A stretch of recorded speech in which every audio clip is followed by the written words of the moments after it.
Öbürleri olsun da ne diyeyim hamısı partlayıp bu da partlamıştı. Maşallah. Maşallah. Geçen oldu. Aklımda bir yetimin direği patlaması yani.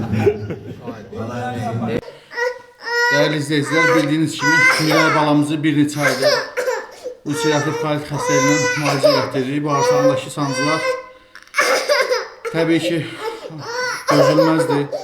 Məcbur olub paylaşırıq. Halımızdan anlayıb dəstək olan, dua edən hər kəsə təşəkkür edirəm. Ümid edirəm ki, bizi başa düşəcəksiniz, dəstəyinizi əsirgəməyəcəksiniz. Allah heç kimə bizim kimi çarəsizlik nəsib eləməsin.